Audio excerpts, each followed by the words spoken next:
Olá pessoal, esse é mais um episódio do MestreCervejeiro.com. Hoje estou aqui com o Rafael Rodrigues, que é um dos sócios da cervejaria Coruja.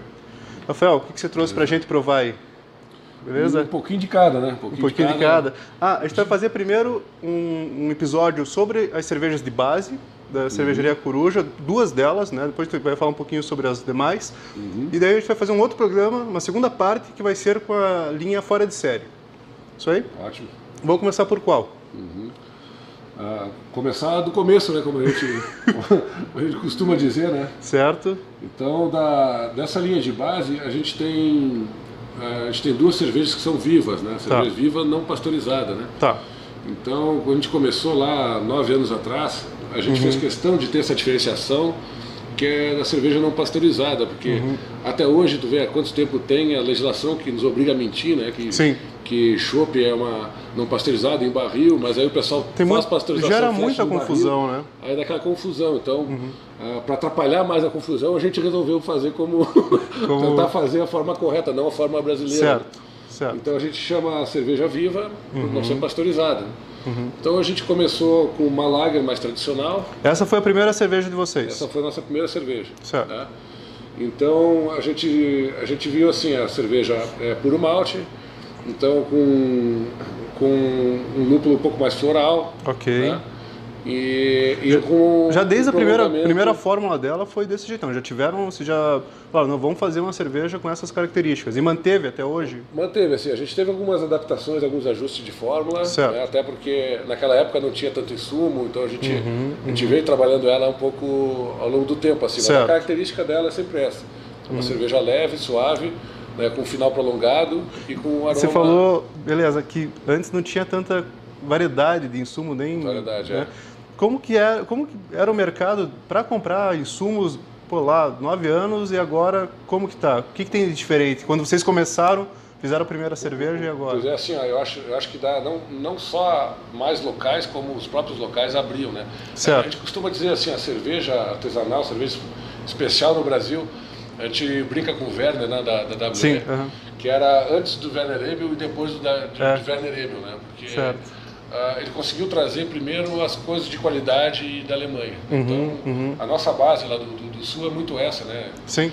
Então, a cultura alemã é muito forte. Se for ver, até hoje a cerveja artesanal ela é mais forte no Sul do que no centro do país, muito em função disso. Né? Então... E foi super pioneiro, né? Pô, há 9 anos falaram, não, vamos fazer uma cerveja com as características que ela tem hoje e ainda ela vai ganhando mercado cada dia com o pessoal das cervejas especiais. Pois é, a gente primeira coisa é fazer uma cerveja boa que a gente gosta. Né? Certo. Essa é a primeira premissa, né? De todo cervejeiro. É aquela grande diferença de cerveja artesanal com industrial, que hoje em dia se discute muito isso. Sim, né? qual que é a diferença? São padrões, patamares. A primeira cerveja que o cervejeiro bebe, né? O cara que criou bebe. Né? Então essa a gente continua bebendo até hoje. Tá bom, vamos lá para ela? Vamos lá, né? E o outro critério é assim, a gente buscou fazer uma cerveja brasileira, né, desde o começo. Então, a gente não segue uma fórmula alemã, né? Apesar dessa aqui atender a lei de pureza, né? Isso nunca foi uma premissa. A premissa inicial, claro, não vamos fazer uma cerveja clássica, mas vamos dar uma brasileirada nela, né? Então, já vem aí através do nome em português. Sim. E tem essa busca. Então, hoje a gente usa um Cascade, né, que é um lúpulo americano. Então a gente faz essa mistura. Ela não é uma cerveja clássica alemã, né? Então e ela não segue nenhuma escola. A gente tem essa pretensão, não tem, né? Nem o estilo também, né? Porque estilo, se for ver BJCP e tal, ela não se enquadra. Ela seria entre uma Helles, uma ela tem muito desse perfil, Premium, né? tem alguma coisa assim, né? Mas e pelo amargor ela não entraria ainda dentro de uma Pils. Certo. Então ela é Vocês chegaram a fazer alguma vez ela com 100% de insumos alemães? Fazer com Hallertau? Não, porque a base é o Malte Pilsen, né? Então esse a gente pega aqui da Agrária há muito tempo. Nossa Senhora. Né? Então esse é o barulho de boas-vindas. O Edson que está gravando ali quase caiu agora. Esse é o barulho de boas-vindas, né? Opa, obrigado. Então essa é uma linha mais clássica, não filtrada. Certo. Dá pra ver que ela decantou bastante, né? Porque em função do frio. Bem brilhante, né? Então a cor bem viva mesmo. Então o aroma se percebe assim. Ela tem também uma boa formação de espuma. E ela não é pasteurizada, né? Todas essas que vêm nesse modelo não é pasteurizada. Nessa garrafa não é pasteurizada. Opa, saúde. Saúde.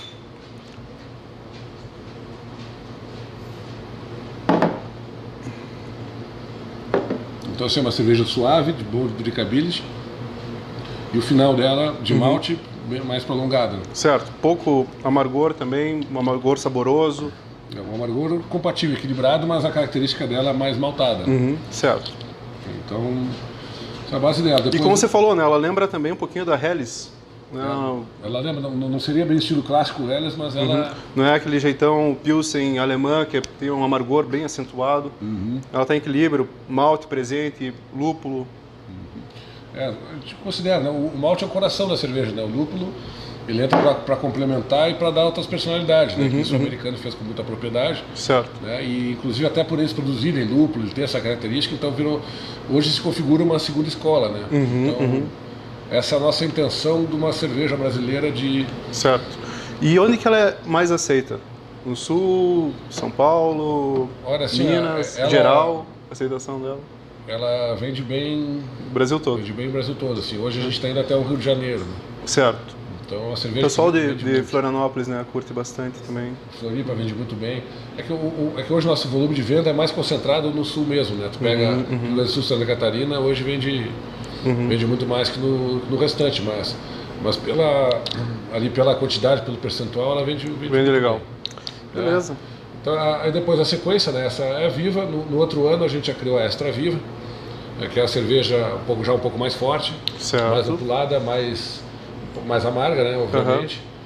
E com mais malte também, com outras bases de malte Viena, Cara Red, então uma cerveja mais encorpada, mais avermelhada. E produz 6,5 de álcool, então já é uma cerveja... Ela seria uma Maibock, uma Bock clara? Ou... Seria mais uma Hellesbock. Né? Hellesbock. Seria uma Hellesbock, ou mais para Viena Lager também, só que como ela tem mais álcool, acaba fugindo um pouco ali. Dependendo do guia, entra no... dependendo. Eu já vi guias relacionando com... Sim, com cada outro já meio para Munique Helles, outro já para... Mas se fosse ver, acho que BJCP daria ali mais para Hellesbock mesmo. Hellesbock. Uma Bock clara, né? Que isso é um pouco... Sim. Na época, quando a gente começou a produzir, as poucas fábricas que existiam produziam chopp preto, chopp claro, chopp escuro, né? Então a gente quis fazer uma cerveja mais forte, mas não preta. Tá. Então a gente quis fazer que diferenciasse fosse pelo sabor, não pela cor. Entendeu? Sim. Então a partir daí já e a aceitação na época foi boa? Na época foi muito boa, porque estavam começando a surgir as outras cervejarias, já existiam algumas, tipo a Eisenbach, a Colorado, a Baden-Baden, já estavam no mercado, não eram de grande corporação, elas eram bem artesanais, certo. E elas já tinham um outro estilo, né? Então a gente sentiu também falta de a gente começar a desenhar a nossa linha de produto, porque uma coisa é a linha de produto relacionada com a identidade da empresa, né? Isso é uma coisa que a gente defende muito, porque hoje em dia tem muita gente fazendo cerveja e de tudo que é estilo, um dia um aqui, outro dia ali. Então a gente também, hoje, até pela capacidade da fábrica, lá, pela qualidade de equipamento, a gente tem feito boas lagers, então nós estamos... Depois a gente vai entrar lá na conversa pelas fora de série, né, que são várias lagers, então estamos afinando bem ela. Teve algum porquê de escolher o mix e falar, não, vamos focar em cervejas lagers? Eu acho, é mais pelo gosto de vocês mesmo? Eu acho que parte pelo gosto, mas acho que também porque a gente acha que hoje as lagers ela tem preconceito de cervejeiro, porque é muito fácil produzir, quando tu produz em casa, é muito mais fácil tu produzir uma cerveja de alta e bem lupulada do que uma cerveja então, nada contra o lúpulo, mas às vezes tu pode esconder algum defeito da cerveja pelo lúpulo, entendeu? Sim, sem dúvida. Então a gente está estudando e preza bastante. Você precisa muito mais técnica para fazer uma cerveja assim do que uma cerveja com extremo amargor. E muito mais controle de temperatura, principalmente, né, e equipamento. Certo. Então isso aí a gente tem hoje, vai manter. Vai aprimorar. Vamos para essa linha, né? Mas nada contra azeios, pelo contrário, a gente toma bastante também. Vamos para a próxima?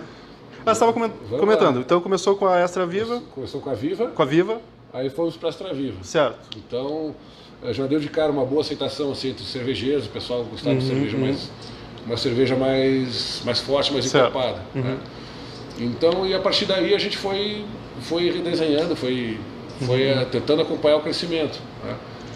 Aí, nossa próxima cerveja, a gente fez uma de trigo, né, que já é alta. Tá.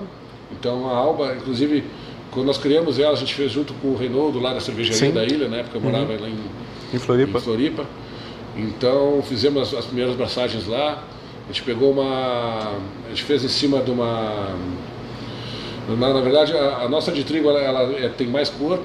A gente vai com cara red, né, vai com outros maltes que não são característicos da cerveja de trigo. É como a Vensky Beer mesmo daqui, ela tem a Red Weizen. Ela tem um pouquinho mais de cor. Essa aí acho que eu não provou ainda. Não provei. Mas a nossa também ela tem um toquezinho apimentado que vem do malte defumado, né? A gente vocês colocam uma porcentagem. Um pequeno percentual de malte defumado na cerveja de trigo, né? Essa tem uma história engraçada, na época o Oliver, que é outro cervejeiro, que é eu conheço ele. Isso, ele estava lá ele estava conversando, estava chegando no Brasil nessa época. E aí eu lembro, inclusive ele tomou assim, não, isso aqui não é Weiss, isso aqui não é Weiss, é uma boa cerveja, mas não é Weiss. Não é porque... O alemão dá o braço a torcer...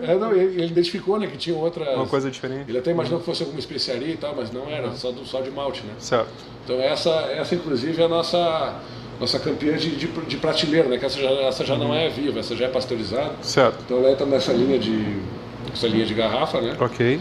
Então a gente acabou fazendo desenho dentro da nossa linha, né? Quando a gente foi lá para a Santibi, a gente conseguiu pasteurizar essa linha viva e extra viva. Como altera bastante. Daí foi para garrafa normal, foi para garrafa. Aí foi para garrafa de 600, né? E como altera muito, acaba alterando a pasteurização, a gente alterou todo o nome, toda a relação. Então virou Otus e Strix, que são nomes de coruja. Certo. Alba também é nome de coruja. Então ela veio para essa linha, essa garrafa. Então a Viva e a Extra Viva viraram Otus e Strix. E tem a Alba Weizen e a Weizenbock, né? Então com isso a gente tinha uma linha mais suave, mais tradicional, e uma um pouco mais maltada e mais forte.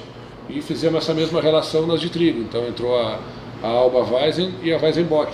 Essa aqui, depois que a gente vai experimentar aqui, ela tem mais defumado. Né? E as nossas cervejas também de trigo, a gente procura fazer elas bem secas, né? Certo. Bem seca. Sem doçor residual. Pouco residual e também com um amargor um pouco mais forte. Certo. Né? Vamos provar então? Da linha tradicional. Essa é a Weizenbock, né? Essa é a Weizenbock. Tá.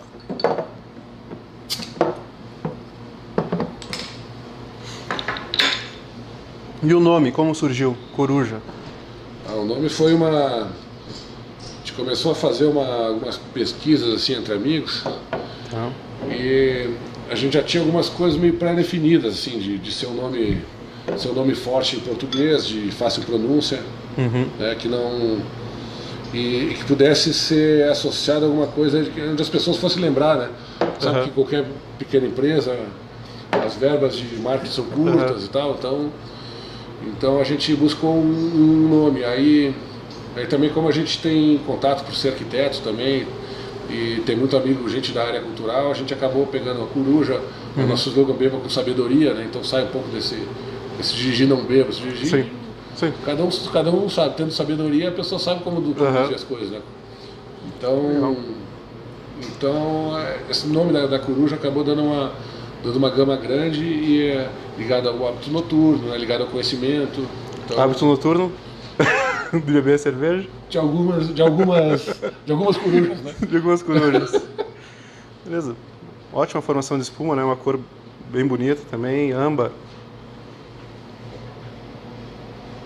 Aqui sente um pouquinho realmente dessas especiarias que você comentou, né?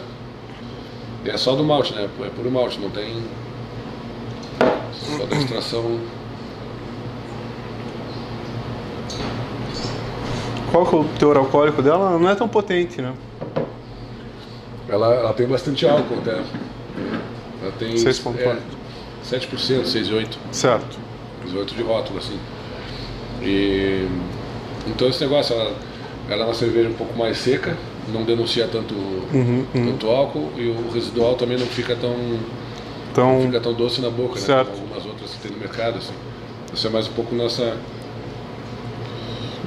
Vocês pegaram alguma referência para fazer a Weizenbock?